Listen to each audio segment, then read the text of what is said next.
If you're a man, you don't cry about it. You take life, the ups and downs. If you're a real man, you never go down, you just stay up. That's why this sport coat costs $800 and that costs $200. And I don't know what that costs, I'd be ashamed to wear it. That's why I'm wearing lizard shoes and a Rolex watch. Importing it, snorting it, any competition extorting it, anything I want affording it, got enough crack to get four to hit, turn a saint to a sinner, lose to a winner, whether old school or upbeat, getting my shit's the best, Rick's the best, have your heart beating right out your chest, that Ric Flair like, woo! That Ric Flair like, woo!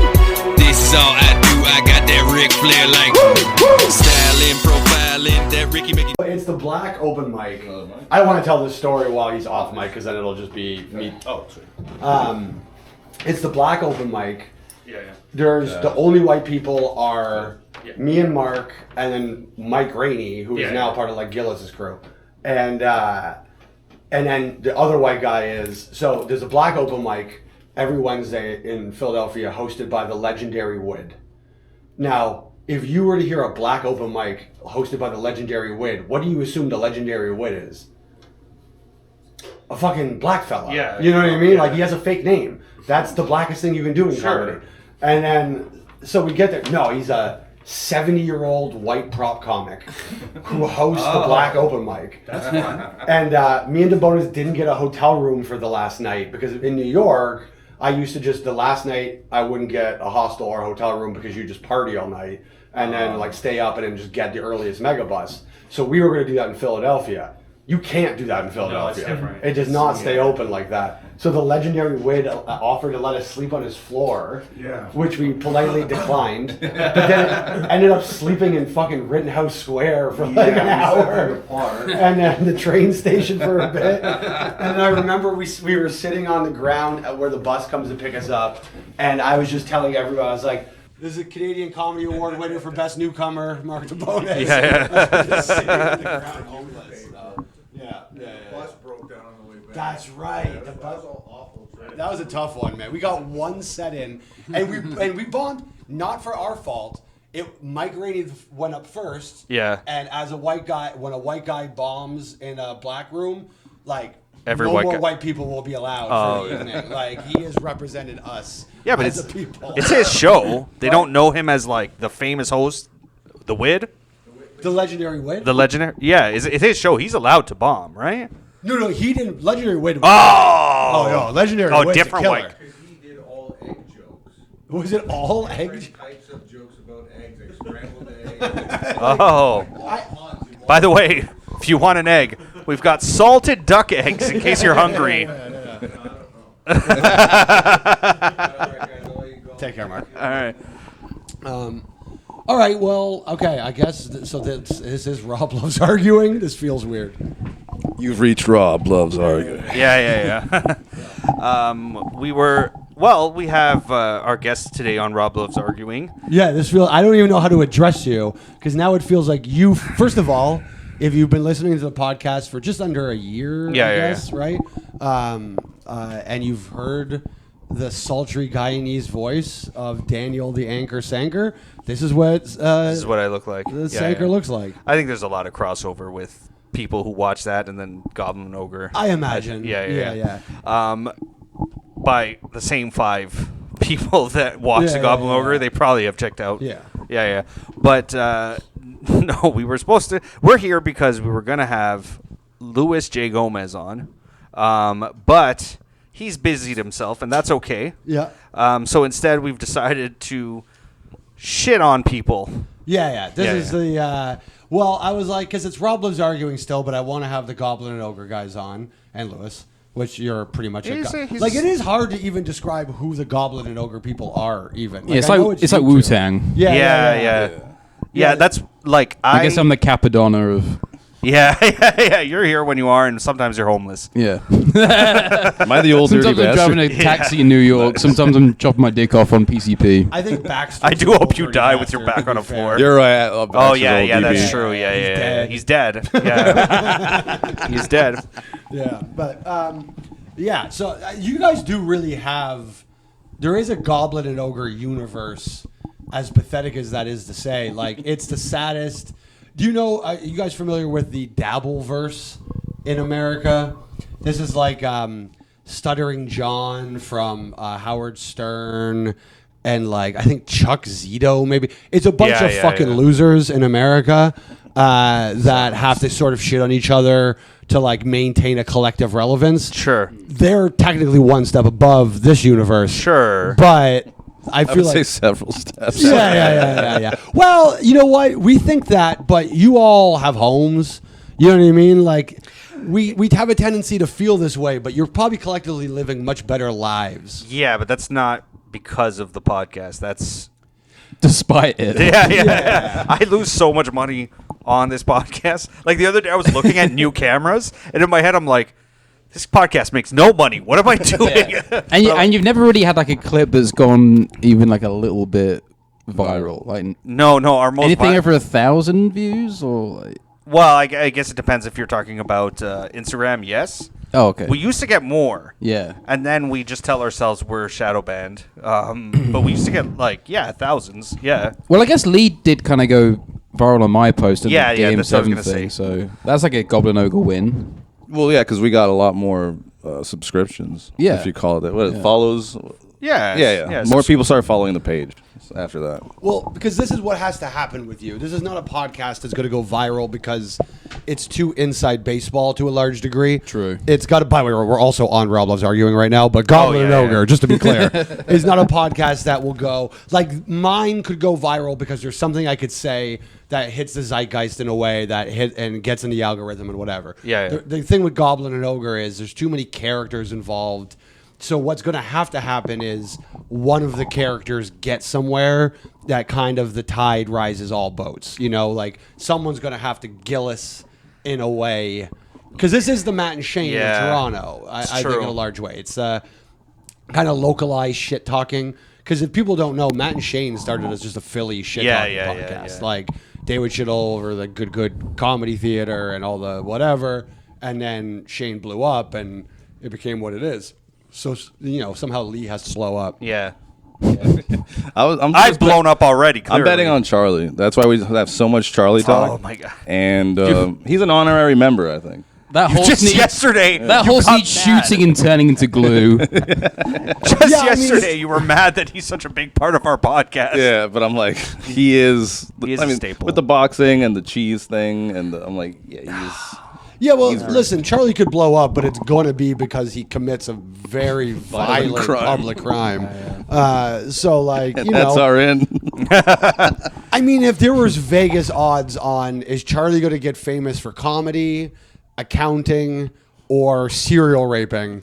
I mean, it's almost, I don't even know that they would take money on the other two, because if they hit, it would be so devastating to the company how long the odds are that it might bankrupt a company. You know what I'm saying? Yeah. Like if Bet360 had to put odds on Charlie Paradise becomes famous in comedy, they'd be so astronomical. If you bet $1, you could bankrupt Bet360. Yeah. If there was enough people who knew him, because he needed enough bets. Yeah. No. I'm saying the odds are so bad. That a even if singular two people win bet, will take down the entire I was trying to. This is the same thing that happened. I was trying to bet on whether or not, and I guess I am running out of time. I'm gonna owe you dinner soon, huh? Because we haven't nuked Iran yet. Yeah. And but I was looking for odds on that. And Polymarket took it down, and there's no way it was because it was in good taste. They took it down because they were like, "Oh fuck, we put the odds kind of silly in the beginning, and this shit's getting a bit real. We need to fucking kill this bet." Look, it's possible it happens, but I just don't think it's happening. I think it would have happened. I think already. these are fuddy-duddy wars. Yeah. What was it? June? Do I still have the month? I think I have the rest of the month. Yeah, I think it's whatever. At this point, I will give you till the end of the year, and it's still not. That's very generous of you. But if it doesn't happen by June, we're probably not doing it. So. Yeah, well, we could decide on my birthday, June 4th, with Perfect. the big birthday extravaganza that we're going to be doing. Yes, absolutely. Yeah. We're going to have stupid people, and we're going to throw things. That's what we'll do. Let's do opposite audience. You know how like back in the day, you used to throw tomatoes at comedians? Mm-hmm. We'll have tomatoes here, and we'll throw it at the audience. That actually is a great idea for a show. I actually kind of fucking love that. I've been thinking about doing, like, the idea of doing a show that at the end, like, because there's always like, vote for your favorite comic. I always like thinking like there's a prize for the best audience member, and all the comedians get to judge the audience members as to who, like, because what a better way to get audience members to behave than like offer them cash and prizes. So I will. This should have been an indication of how my career was going to go. In I think my second year of doing comedy, I was at a show and I won best audience member. You're just waiting to go up. Wow, this guy sat in the front row the whole night and laughed at everything. And do you know what I won? A spot? No, a fleshlight. Nice. What was the fucking? I would love to see the breakdown on what each unit of fleshlight costs, because they gave those things away like they were nothing.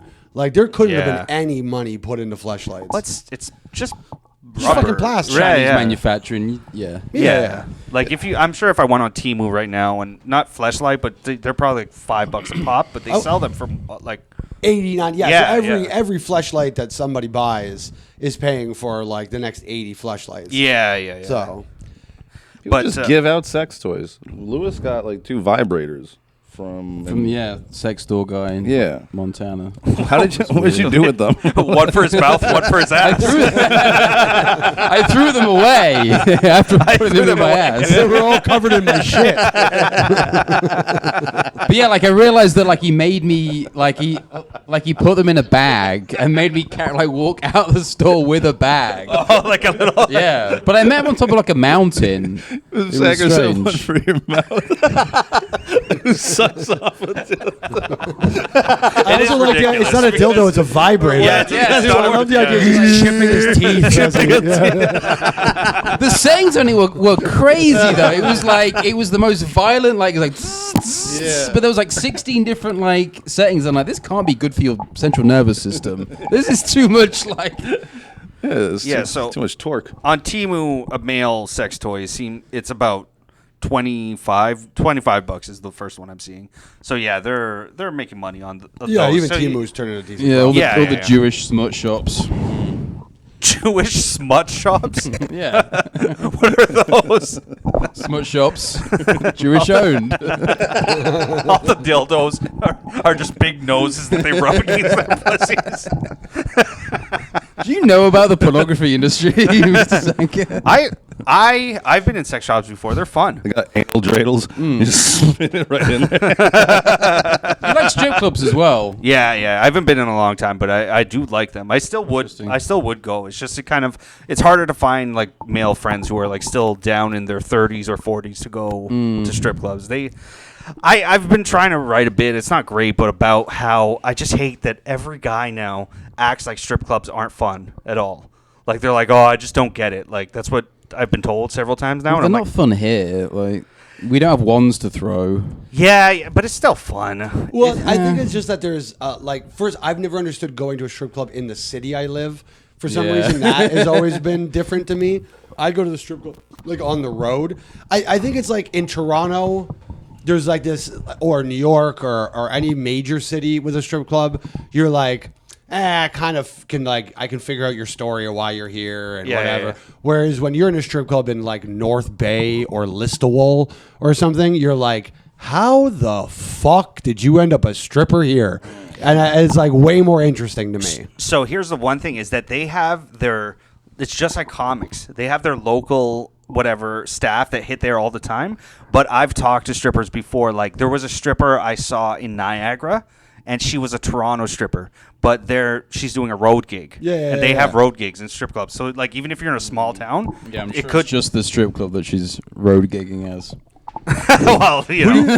Who do you think the yucks of strippers is? There's got to be some guy who pays too little money for strippers to go to Oshawa and Niagara Falls and whatever, and doesn't pay for their hotel room or their food. He offers them a 50% discount.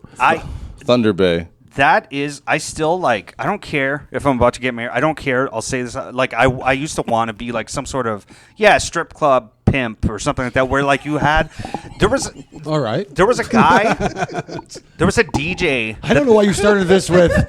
I don't care if I get married or what. Well, it seemed like an oddly aggressive way. I want to exploit women for money. What happens to me in the end doesn't matter as long as the women suffer. I think we should cut the mic on Sanka for his own safety. He's incriminating himself more than not, man. No, okay, not like actual like controlling and pimping, but like running, like just like you run comedy shows. You would like running, to make money off the sexual activities of women. Yes, but I want them to make money too. Sure. Not as much money as me. Yeah, I want to make more. That is pimping. Well, no. I think it's more. Pimping is, if you actually watch enough interviews of pimping, which I watch a lot, it's not that. It's I make money and then I buy you a fucking tuna sandwich once a day. Yeah. That's It's a fucking horrible. Just want, like, you don't want to like have sex with them. You just want to like work around like sexy ladies as a job. Yes. But like in like a passive, like a Yeah. I don't want to Sopranos like hanging out. No. What I love about eating Canada sandwiches, is smoking cigars, strippers. the I get it. escorting part of what you're describing, like the actual pimping part of what you're describing. I think in a way, even wouldn't technically be illegal. What would be illegal about it is you're more of a mid-level marketing scheme. And it would. I think they would come down on you harder about the pyramid scheme aspect of your pimping than the pimping pyramid scheme. That is funny. I just realized that all pimping is a pyramid scheme. It's just mid-level marketing. Yeah, because you promise them they're going to make money eventually. And if you bring more girls... then absolutely. Yeah, that's true. Yeah, it's all just mid-level marketing. But no, what I'm saying is not that bad. I used to... Maybe just like own a laundrette, but just hire like sexy girls, and then just spend all day in the laundrette like counting money with... That's true. There is that. But no, what I mean... Because look, I've produced comedy shows. I produced some music shows There's or no whatever. hot women involved in that. Well, when you hire singers, once in a while you get one. Singers, Yeah. And then, I could be one of those more creepy comedy producers who goes, "Oh, I want more women on my shows." And then they just, here's a burlesque dancer for some fucking reason. It's all about equality. Yeah, let me book one of the pretty comics. But no, I know this DJ. He used to run like a strip club night out of like an Airbnb. So you book the girls, you DJ it or whatever, and then you promote it. I don't know how. I don't know if it's on Eventbrite because technically I guess it's illegal or whatever. But you promote it, and then guys would show up, and it'd be similar to like a bachelor party. Like you're there in like a hangout. There's a bar, you're drinking everything, and then there's like strippers, and they like throw their money and whatever. The girls make the money off of the guys. You make the money off of the tickets. Okay. Yeah. Man, that'd be great here. We would do really well down here with that.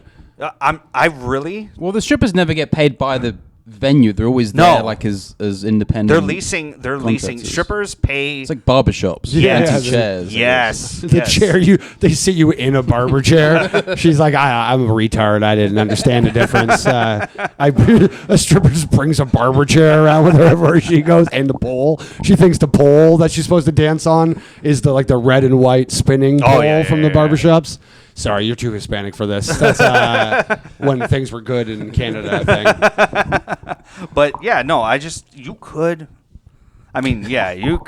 I mean, they all went to cosmetology school. They probably do know how to do a haircut. Understood. I'm saying we could do. Yeah, you have the physiognomy of a the pimp, pews. for sure. We could go for like a fucking religious thing that's kind of naughty or whatever. Stripped like a virgin or like a prayer. or whatever. Yeah. It's like you could human traffic. With blasphemy. What else do you want to do? Sacrifice a goat. No, you're right. No, you could human traffic, but here's the turn. We make it openly satanic. We make it very obvious where it's satanic. Right. Yeah. Well, that my great uncle Ernie, and I say that only because he's great and not that he was that old. But, he's like my second cousin or something. My dad kind of denies the familiar relation because he doesn't love him, but he's known as the Bacon Man in Windsor. And the reason he's known as the Bacon Man is because he had a job at Ford, and instead of doing his job, he would walk around selling bacon. He had like a catalog of like cured meats and shit, and you could just buy. So like he was killing it because he he'd do his job for like a minute and then just had this side hustle in the factory of just selling whatever. So like, they would fire him like every year. And then during union negotiations, they'd bring him right back. So like he just got like a year like vacation. Like they'd fire him in like February and then whatever. It was great. And he would always run for mayor of Windsor every time it came up on a purely legalized prostitution platform. He had no other agenda. Like it was just who's going to clean these streets? Whores. Like everything was whores. And he would do okay. He did well for a while, but then some guy ran for mayor of Windsor from inside jail. And that was like objectively funnier. So he lost the shithead vote over to that guy. That's so funny. And like the Harambe vote, you know what I mean? Like the whatever. And so then he quit his job, divorced his wife, and became a pimp. So yeah, he's actually so that's why he's your great uncle. The Bacon Man is such a pimp name. He still sells meat. He sells meat. He sells salty pussy. Smoky pussy. Cured pussy. Tastes like boxed duck eggs. Just as much yolk.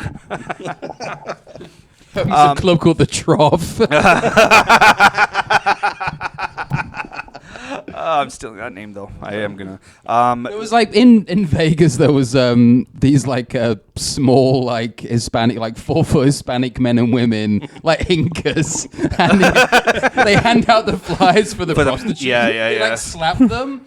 And I was like, can I get that job? Because like, I know what you're I can talking hand about. out comedy flyers, and you're not even, they just they, like, slapped it, which I think is like a bad, I don't know, it was kind of weird. But it's to get attention. I think it's like a... Because they can't say like pussy for sale. Oh, I see. It's illegal. So a snapped card tells me, that's the pussy sound. If I live in Vegas, I hear snap card, I go pussy that way. Oh, okay, yeah. I'm very just. I did go to Vegas. I did like the opposite of your trip. I went to Vegas once, and it was some family friends of mine. They have a lot of money because they like run an electrician company, and they were inviting all their employees to go to Vegas. They said, "Give us $700.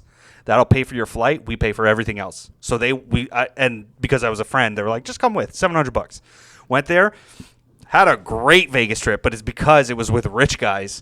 And the only thing I kind of regret is I never went to a Vegas strip club. I don't know anything about them, but I really wish I had gone.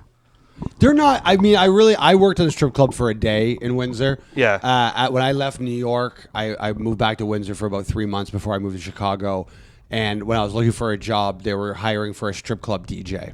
Sure. There's a lot of comics who have done that. Yeah. Well, it makes perfect sense. They liked that I was a comic. They hired me like on the spot because of that. And so I go in for my first shift.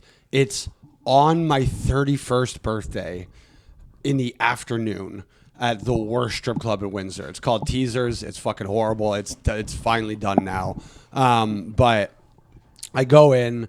They just throw me up. Here's the play. Like, here's all the songs, whatever.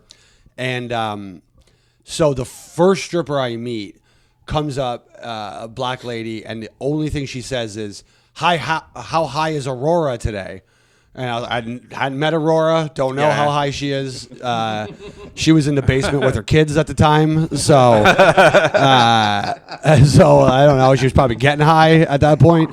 And then I met Aurora when I played Buck Cherry's Crazy Bitch, and she came over to me and went, "Stop playing that. That's my song." And then she showed me her Crazy Bitch throat tattoo. And I was like, fair enough. That's sick. I'll pick a different song.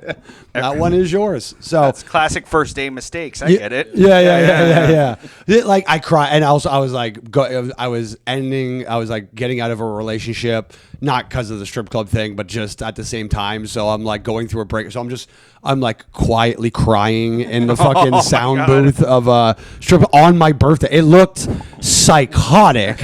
And it looks like I'm just dancing at or crying at the beauty of their dance. Like it's just Rob so beautiful. Asked Aurora, "Are you single?" You want to be my crazy bitch? It's not crazy bitch matching tattoos. Yeah. No, it's not going to be Sanker. It's going to be a lot more like comedy than you realize, because you have to understand people in the sex work industry are broken. They're lying when they tell you they're not. There's something they're wrong. All broken. Because it just sucks a part of your fucking relationships become the best part. But it's like it takes away your ability to have non-transactional relationships. So like, listen, the same way I feel sometimes of like, there are certain people who you don't ever see hang out until something cool is going on. And then I'm like, oh, look, you're here or whatever. I don't mean you, Lee. You have a baby. You're fine. Even when something cool is happening, sometimes you leave to get Coke and don't come back. So I don't mean you. But like, it causes very transactional, like everything. Why wouldn't it be? Everything now, your time is a transaction. Like, think about it. You're not getting paid to fuck, really, right? You're because you're not fucking. You're you just pay them to being leave. a whole. Oh, okay. Yeah. You're paying for their time. Yeah. Ultimately, right? And so when you are a person who now ultimately gets paid for their time, think about what that does to you, and every single human interaction you have, all of your time in your head is now monetary. It's billable hours. I could be getting fucked for money right now. Why am I doing this? True. So like it fucks with a lot of that stuff. You would find that the people, the females that work in the sex industry, you'd just be with chick Charlies. Like, they're just going to be female Charlies. I mean, I like his titties, but yeah. But you don't think Aurora is her life is in a very similar situation in Charlie Paradise's? Yeah, minus the cheese. Similar bruises. Yeah. Yeah, they're getting fucking beat up and raped just as much. But I see this. I have a girl. I'm not trying to date any of these. I'm trying to make money. I'm talking about the energy that's going to be around you. Oh, yeah. Like, okay, when I left Windsor, when I was 18, 19 years old. Lewis just thinks I'm a piece of shit. I saw It's not how hard we're trying to like convince Sanka that sex work is bad. No. This is taking too much like in-depth, insightful explanation. This is the Rob Loves arguing. I'm going to debate this that there's nothing working, wrong right? Yeah. with sex work. I do think it should Rob's be point was like very legal. very good, but like surely you kind of knew that on a level though, like what sex work is like disgusting and people in it are like messed up, and it's not nice to work with women. Full stop. In an office is bad enough. Like you work in HR, like, you must deal with some of this sort of stuff. Yeah, but I'm not saying any that there's no negatives. I'm saying it's a fun industry. Again, you know, it is fun. Right off the rip, you're heading in the wrong direction. It's fun. It's not a fun. It's not fun for them. It's fun. Who's it fun? It's not fun for them. 100%. They're not enjoying it. Let's put their opinions to the side. Sure, they're barely human, but regardless, they're involved. Then it's not fun for the guys. Ultimately, let's be honest. Like, maybe this is my own personal thing. I just don't think you get to fucking prostitutes because. I think the percentage of guys who fuck prostitutes because I know what you could say, oh, there's less involved and it's not messy, it's not whatever. The high percentage of guys fucking prostitutes is because they feel like they're out of options and so they got to fuck a prostitute. Sure. You know what I mean? Sure, the majority. Maybe they're not conventionally attractive enough to just go to a bar and get pussy, right? So, like, I would say a large portion of them also not enjoying it. It sounds like the only guy that's enjoying the prostitution is who? Is you. Yeah. Sanker like the anchor. That's why they call him the anchor. That's my pimp name. I anchor them bitches to poverty. I tricked them down. It's the tattoo. He has them all put on their ankles to mark him as his territory. They call the anchor. The anchor. No, I get what you're saying, but we're describing the business what if I come in doing the business better? You know, and also we're throwing out the word prostitution a lot. We're throwing out. I said strippers. We're throwing out prostitution a lot. It's the same. I know strippers better. Not personally, but like I'm just so psychotic about not saying that I want to fuck a sexy stripper. No, but I want to be in the administrative part of her life and help her optimize her fucking and get money from that. Okay. So go ahead. No, I'm just gonna say, optimizer. Fuck, that's a decision she makes on her own. I get her lap dancing someone, and that's all I'm saying. And I get that guy to pay me. So here, let me put you in a moral situation. Yeah. So you're saying, okay, I make money off the stripping. I put them in a situation. It costs this much. Yeah. I take my percentage. If you find out she then does fuck for money on top of it, Yeah. do you want a piece of that? No. Okay. No. Right. What if she's doing it in the and club? Eventbrite hit me up. I just want to put on Eventbrite. Do you think Eventbrite's going to contact you about this? Eventbrite hit me up. You could just start a well, yeah, that's what I'm profile. saying. No, I just want to sell tickets to a stripper event, and then how the strippers make money off of it, and how much the guys spend money after that. That's what I might make money off is a bar. Sure. You know, like have liquor. I thought that was my piece in this, but oh well, no, that's if it happens here. Yeah. But if I circumvent you eventually to cut you out, then it would be at an Airbnb. He's looking at 2-bedroom apartments. Such garbage. This is what I'm trying to decide like who has like a more warped like sexual sense, like Neil the Nutman, Right. who just wants to like you offered him like a sex party and he was like, when, where, how much? Like Neil or Sanko. Perfect example. This seems more deranged. Neil would be the guy buying That's tickets what I'm off the saying, Sanko. though. When I saw those messages, I did think there's no way we can't make money off of this guy somehow. Like, what are we doing? Yeah. We're putting him on our podcast for free. 2 seconds in, he's like, "Yeah, I'll do $1,000 for a sex party." Yeah. I mean, you should just like find a hooker for 500 and then just take 1,000 and then just middleman it. You could just be an agent crazy. in a way. Yeah. Yeah. Or like a listing services. Finder fee. No, strippers. I like strippers. Here's what I would compare this to, Sanker. Yeah. When I was like 18, 19, before I Wait. When you say what I compare this, please don't to another crime because I'm looking bad enough as this. Oh, it's another crime. Okay, all right. Well, I'll hear you out at least. So when I was 18, 19, sold a lot of weed, a couple pounds a week, whatever. Yeah. And a lot of people in my life in Windsor were getting into coke.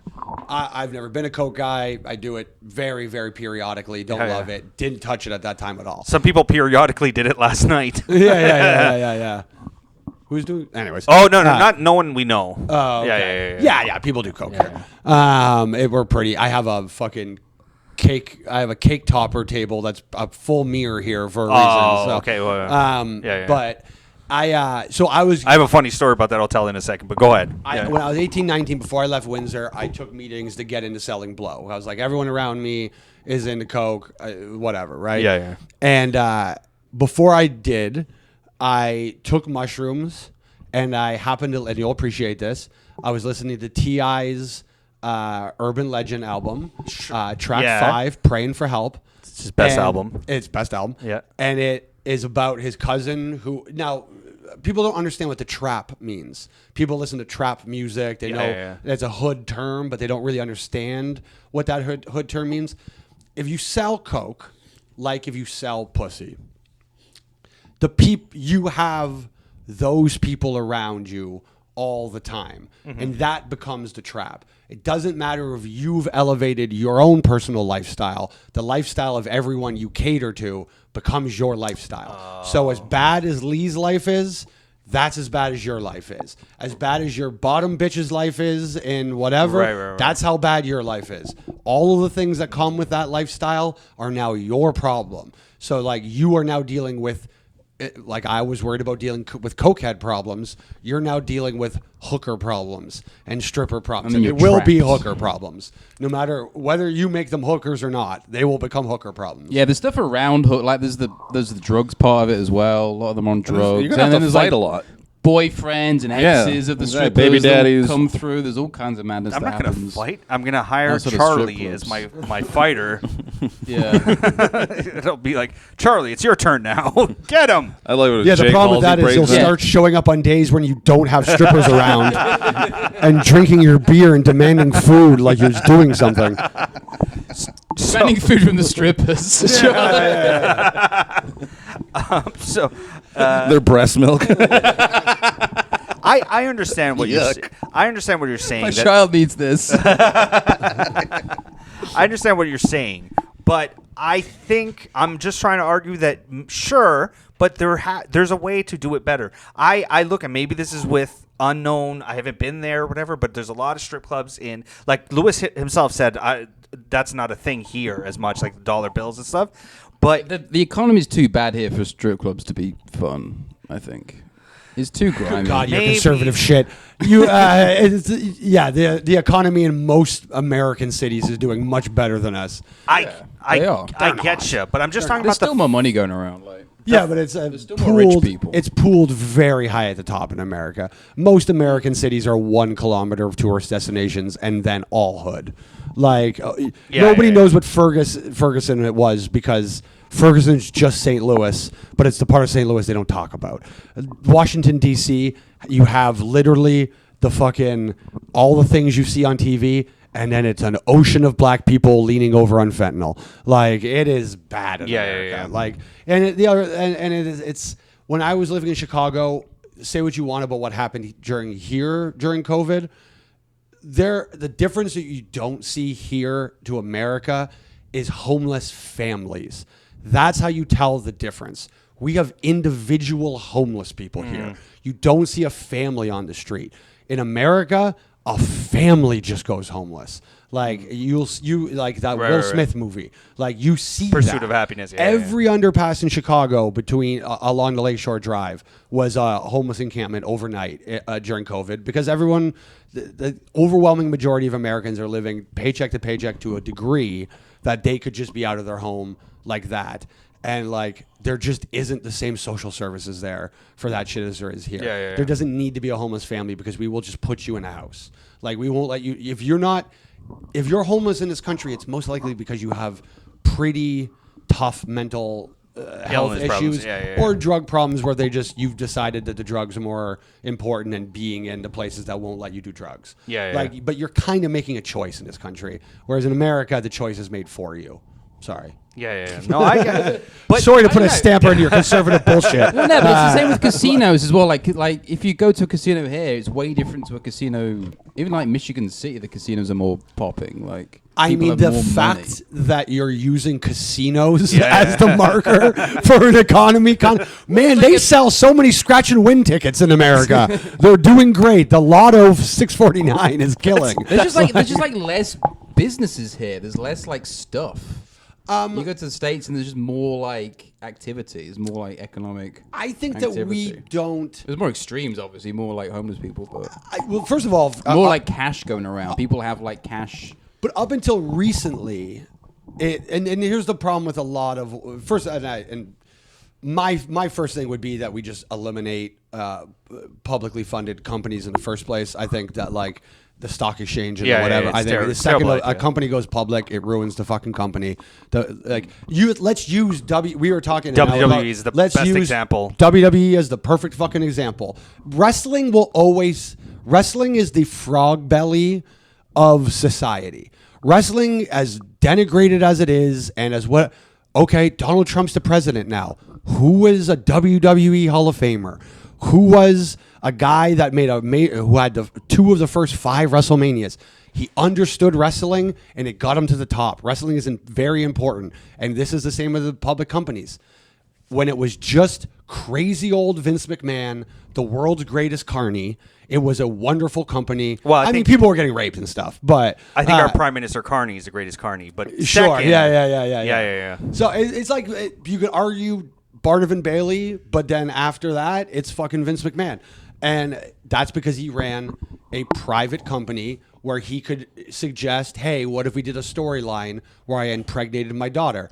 Because there is that's great. shareholders. And we liked it because she's hot. That's why we liked it. It was all right. Yeah, she crinkled look her at those hair titties. at that time. Yeah. I would.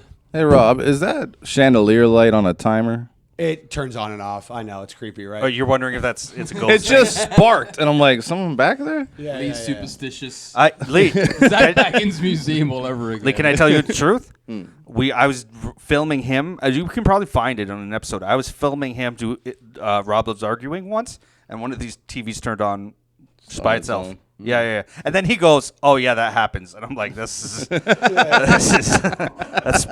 more scary than you said." You're gonna have 3 scratch marks on your chest. Like, oh yeah, that happens. Don't mind that. Rob's just covered in them. He takes his shirt off. That's why Charlie's covered in bruises. He gets ass kicked by demons. Fucking demons have been. Yeah. I mean, to be fair, it is his demons that are doing that's it. true. But, Yeah. But yes, when WWE went public, that's when they fell apart because they're now no longer, they don't care about the customer. Like, I always bring up GE on this podcast, but GE, General Electric, used to make your microwave and your fridge and your whatever, and now you know what they do? Nothing. They manipulate currencies all day because it's more profitable to manipulate currencies than it is to make stuff and employ people. And that's all I'm trying to do with the strippers is manipulate the currencies. You know, You're gonna sell strippers that you're like, right now you gotta sell them to a Japanese guy. We take yen right now. I just think there's a way to do it, and yes, before we go public with it, there's a way to make it more. From all the videos I see, Magic City and like I think that's in Florida, like the Florida strip clubs, the Atlanta ones. Sure. Yeah. But the Florida ones and the Georgia ones, strip clubs, they just look fun. The food, it's very normal and cultural to go eat food at there. So if we do a stripper event here, wings. We're having wings. I'll cater the wings. That'll come out of my pocket. Okay. We'll have wings. And you eat wings, you watch strippers. It's fun. What we'll do, we'll hand out. This is my idea. Did it ever occur to you, Sanker, you just want black friends? No, I have enough of those. Right. Yeah. My girl keeps bringing them around, and I'm like, "Hi, hey, it's nice to meet you." No, it just seems more fun, and I think that fun can happen. And yes, will the secret backstory behind some of the strippers be sad? Sure. But I go, leave your problems at home. That's,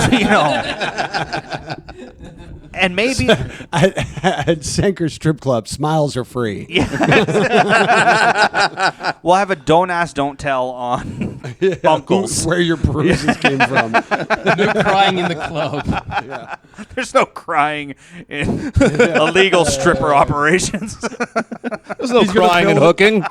Sanker's going to build a shack outside they're allowed to cry in. Like it's fucking... It's a cry hut. Yeah, it's a cry hut. We'll call it the hate hut just to It'll also keep the plates and napkins in there. So we'll be like, Crystal, once you finish crying in there, you can get some more plates. Sanker's going to treat it like it's fucking Jews during Sukkah or whatever. I just think... It was only up until you said the wings, I wasn't on board with it. But when you started talking about the wings...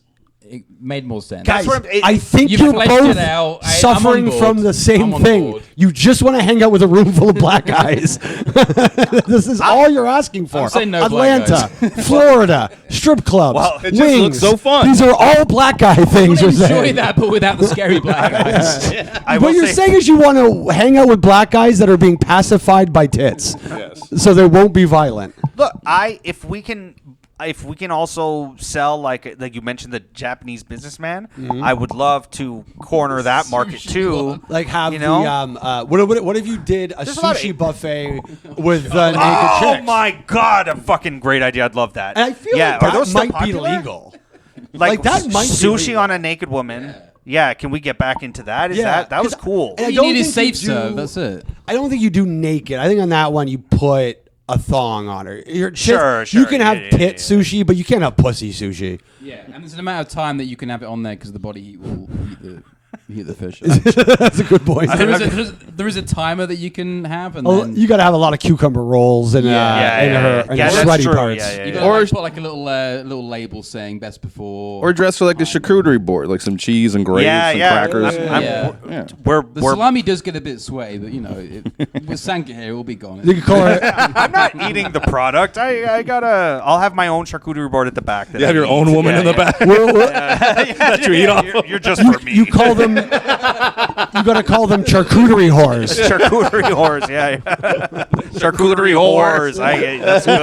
That's good. Charcuterie whores is good. I love this. Yeah. Because we're both French. So charcuterie boards fits into our, Yeah. I love these ideas. I honestly, and I think I could actually, of all these things, it's the closest I could sell to Kennedy and us actually doing here because it involves that she could pick cheeses and cracker. You know what I mean? Like she would like the charcuterie part. Plus, she makes a female friend. Sure, yeah. So that's you good. think the stripper night would be a harder sell to her? I think she would have a tough time with that one. Yeah. So I talked to a venue once in Toronto. You could always just hire strippers for a different kind of event. It doesn't have to be. The fact Yeah, that I've thought about that. there, I thought about that. Yeah, you don't actually make them strip. They're just like They just happen to just like you know. sex You ever and- been to one of those?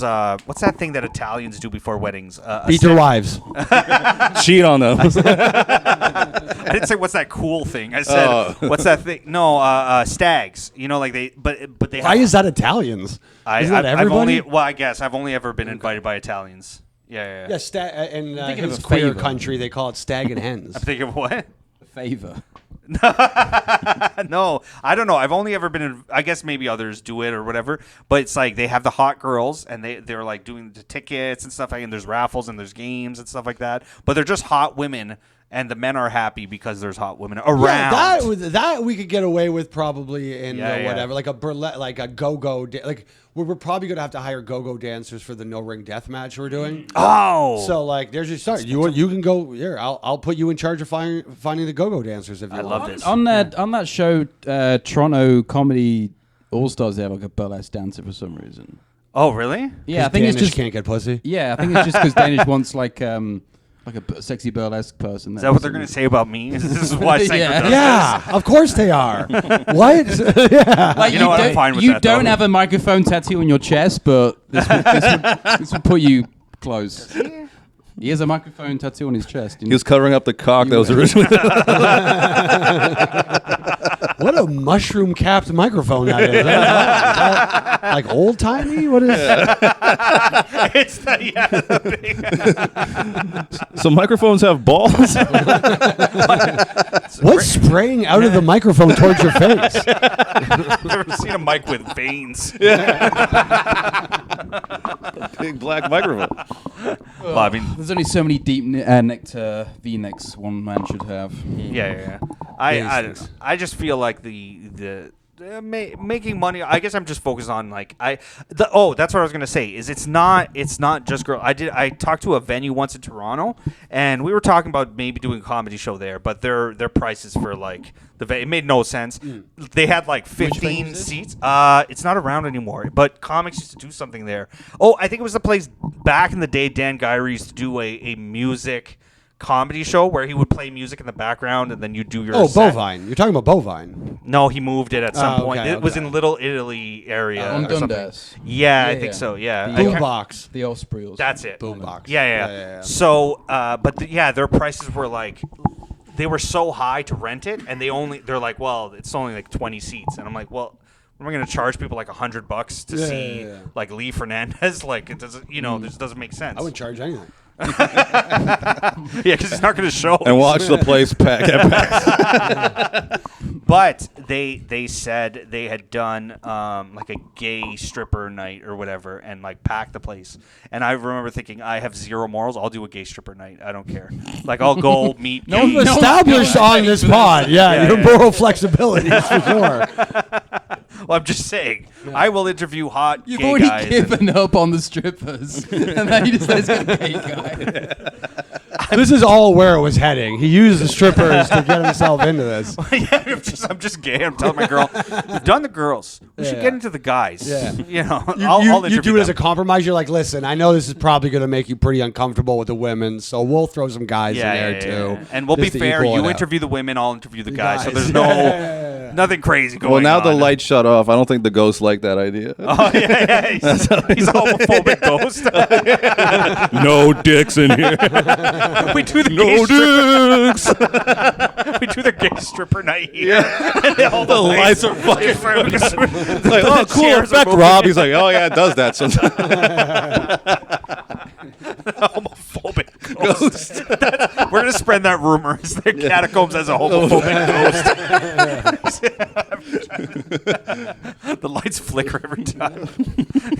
You know what I've been thinking? You know what I want to Gasper do? the Friendly Ghost.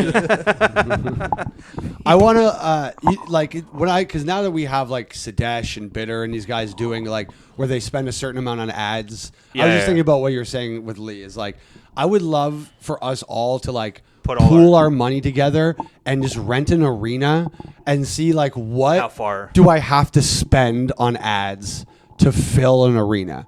Because ultimately, what is Live Nation doing aside from that anyway? Like, obviously, they pick a name that people want to see, but ultimately, there's probably a $10,000 to $50,000 ad budget, like, to those shows. So what if we threw, like, $100,000 in ads to see, like, how... Because you could still get the money back on that. I would consider it a win if you had half the place full. Sure. If the person's not famous. We pick someone who's not famous at all, and we just try to fill it out through marketing and everything. If it's half full, that's a win. Let's maybe not do it in a... Wow, because the arena... Not arena. But the problem is, I think the arena adds to it, though, because I think that people would so get into the idea that an unknown comedian who has no business doing that would be in an arena. A theater's not funny enough. You know what I mean? Like, if we just picked fucking Lee, right? And we were just like, fucking Lee Fernandez... Not even technically a professional middle, and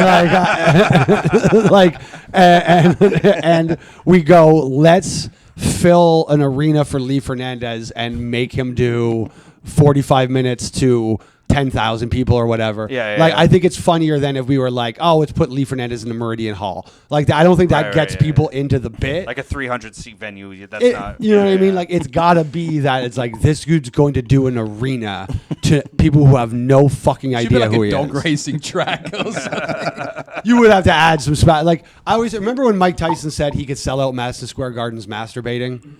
Like, that was a famous Mike Tyson that's funny, quote. though. Because it's true, he though. absolutely could. It's true. But he would need a good undercard. You know what I mean? Like, he couldn't just walk out and masturbate and leave. He'd need, like, James Brown doing Living to America down to the... You know what I mean? Like, there would have to be pomp and circumstance to the jack-off session for everyone to feel like they got their thing. So we'd have to add stuff where Lee feels like a big deal. A mariachi band comes out to play him out. That's good. Yeah. Horns. There is a bit of a cheat that some people will have is like if you get a big comic to be Lee's opener, then sometimes people are like, well, this Lee must be great because, you know, Jerry D is opening for him. You know? And Jerry D would just be happy to do the 20 minutes in front of an arena. So he'd be cool with that too. You think he can, not an arena maybe, but Jerry D's doing fine. But it's like what happens. A lot of these people we go, they're doing fine. But what we'd see is if they came, when they come to a city, nobody gives a shit. They're kind of rurally famous now at this point. Like if Jerry D does Kitchener, I'm sure he does infinitely better than he does in Toronto because Kitchener doesn't get something like that. I like this idea. Coming out to an arena full of people, hey, you guys like pissing on shit stains? Boo!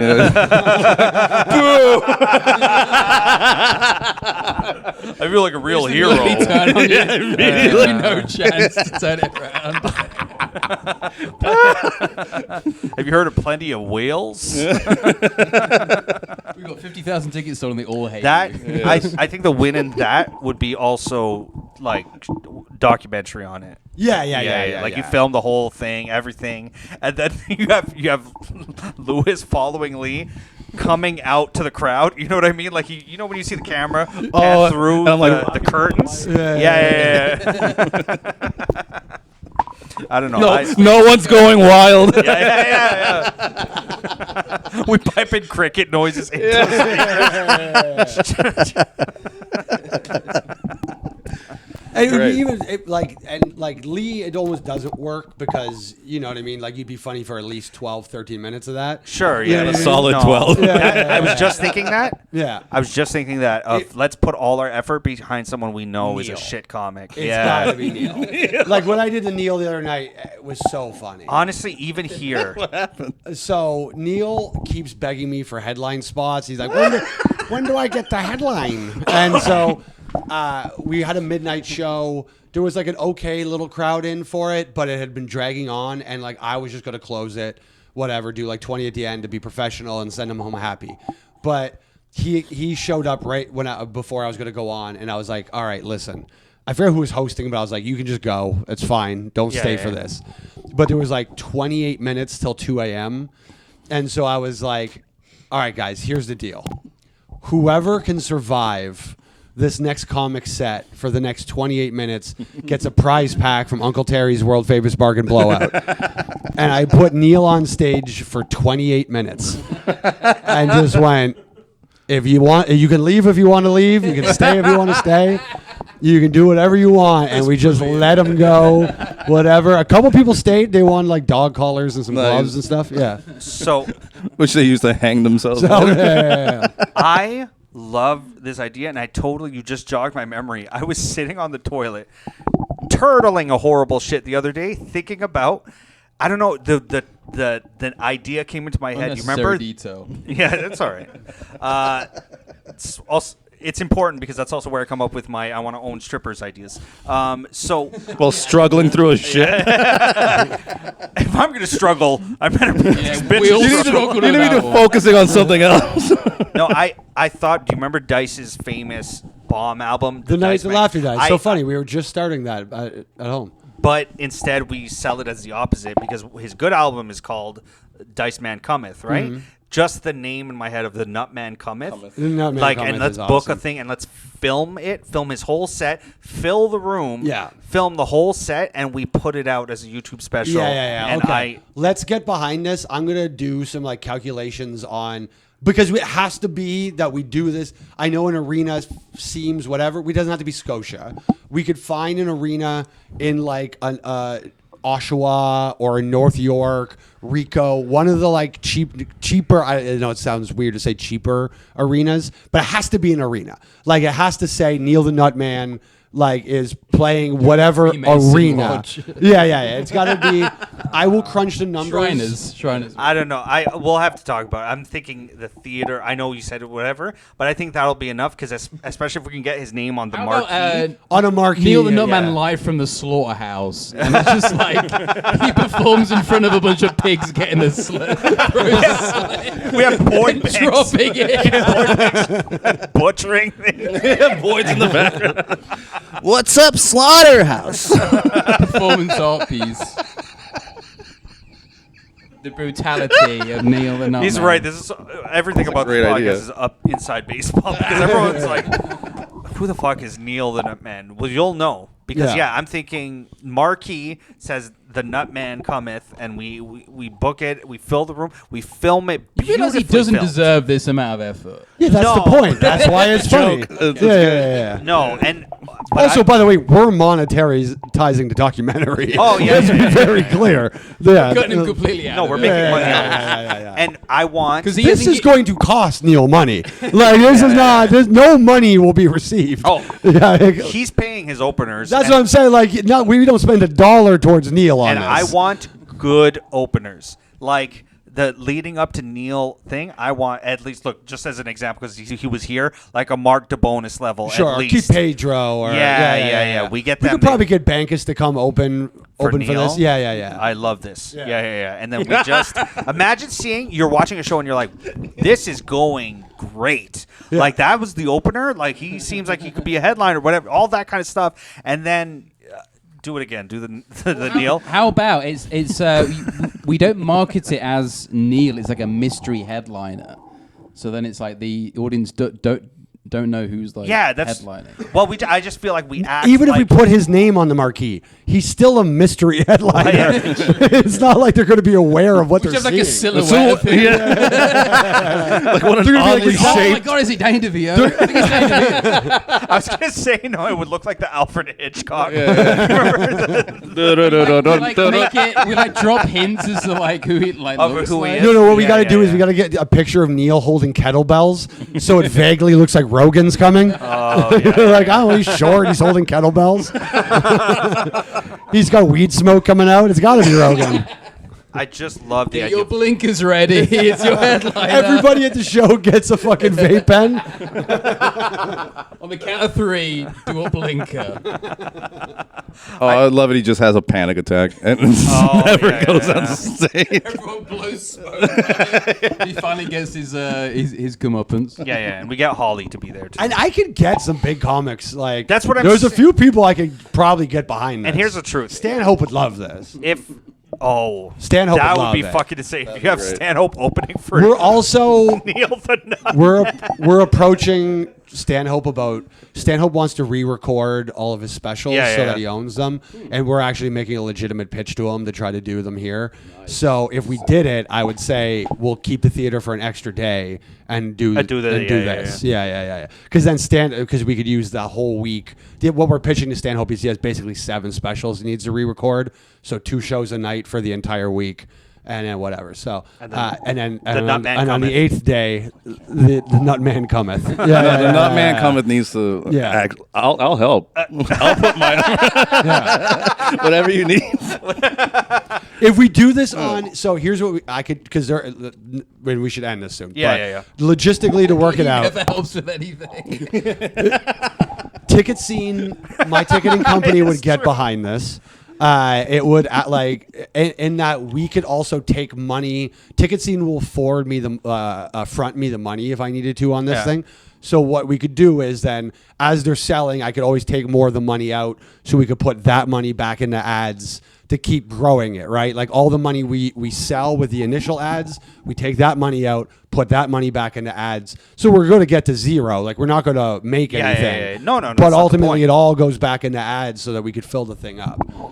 It honestly probably wouldn't be, if we did like Parkdale Hall with him, it wouldn't even be that expensive to do. Like we're talking about covering a rental. He's free. Oh my God! And you know what? He'd throw $1,000 at this. He'd chip in. There could be nothing that makes me happier, especially with all the fucking noise, with all the like shit comedy specials that keep coming out over and over again. For us to have a whole channel dedicated to like the intention is we're putting out a bad comedy special, Yes, and it's like Nutman, and then we find Bobby Stroganoff or whatever, and we hit them with all of those. Like we know this is gonna be bad. Yeah. Random female comic, bad. Yeah. Any female comic. To be honest, there's a couple female comedians in this city. We could just take the specials they already produced and just put those out. That would be so. We become known for the channel that puts out shit comedy specials, and then we start insulting people because we send the messages. Hey, I wanted to put your special on my You know that I am squatting on bad comedy YouTube channel. I'm currently squatting on an Instagram account we're looking to for. do this. I'm squatting on the name Seriously Don't Tell Comedy, meaning it's like, and I was going to do an entire Don't Tell thing where I just put people's shit comedy on, and like that's your place to go find bad clips. The world needs this. God. And it would be extra funny if our channel does have like hundreds of thousands of views. So even comics that we're insulting by asking them, you want to put our special on? Technically, they have to think about it and be like, I mean, they get hundreds of thousands of views. Which you seriously don't tell as the branding for this. Yeah. As I think it's a great fucking whatever. And literally just do it as like presenting the world's worst comedians in front of massive sold out crowds. Yeah. And I think if you present it that way, people would go, that sounds hilarious. You keep it cheap enough that they're willing to go, 20. Yeah. You know what I mean? And like, people who are a fan of the channel, they start going, well, I got to see this live. Yeah. That's exactly it. Yeah. There's a real business in here. Yeah. And I think it's the right time. Anti-comedy is coming back, but what I love is that anti-comedy is coming back in an edgy form, like with the Matan Evans and shit like that, where it's like, it's not the old anti-comedy, which was like, Laugh Sabbathy, sort of like masculinity's gay, like it's like they're edgy, they say edgy things, but they're also making fun of us. I love that. And the idea of like presenting this as just like, we've all self-produced these specials, we're all full of shit now that there are these big deals and stuff because nobody asked us to. It's fucking beautiful. We have to do this. We're going to do at least one. I'll start crunching the numbers literally when we're done this. So. All right. Well, yep, that's I think good. we're pretty good. All right, you've reached Rob Loves Arguing. That's right.